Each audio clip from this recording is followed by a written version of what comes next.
Hi friends, இன்றைக்கி நம்ம veg biryani கிண்டுவோமா?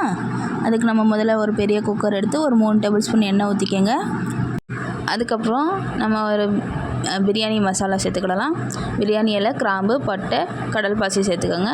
உங்கள்கிட்ட ஏலக்காய் இருந்தால் சேர்த்துக்கோங்க, என்கிட்ட இல்லாதனால நான் சேர்த்துக்கல.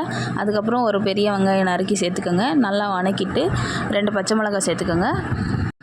நல்லா கலர் மாறுற வரைக்கும் நல்லா வணக்கி விடுங்க. நல்லா வணக்கிட்டு 2 டேபிள் ஸ்பூன் இஞ்சி பூண்டு விழுந்து சேர்த்துக்கோங்க. அது பச்சை வடை போகிற வரைக்கும் நல்லா வதக்குங்க. அதுக்கப்புறம் ஒரு வெறுமிளகாய் 1 ஸ்பூன் சேர்த்துக்கோங்க. அதுக்கப்புறம் நம்ம ஒரு கைப்பிடி அளவுக்கு புதினா மல்லி இலை சேர்த்துக்கிட்டுங்க. அதுக்கப்புறம் ஒரு 3 தக்காளி, குட்டி குட்டி தக்காளியை எடுத்து நல்லா நறுக்கி நல்லா வதக்கி விடுங்க. எண்ணெயில் நல்லா எண்ணெய் பிரிஞ்சு வந்ததும் ஒரு 2 டேபிள் ஸ்பூன் தயிர் சேர்த்துக்கிடுங்க.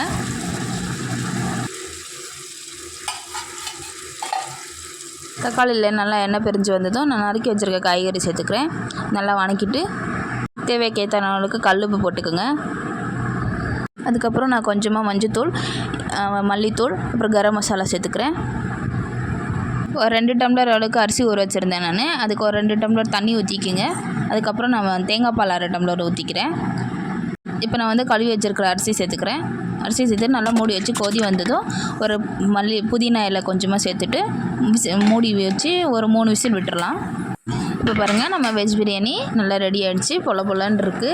நீங்களும் இதே மாதிரி ட்ரை பண்ணி பார்த்துட்டு எப்படி இருக்குன்னு கமெண்ட்டில் சொல்லுங்கள். Thank you very much.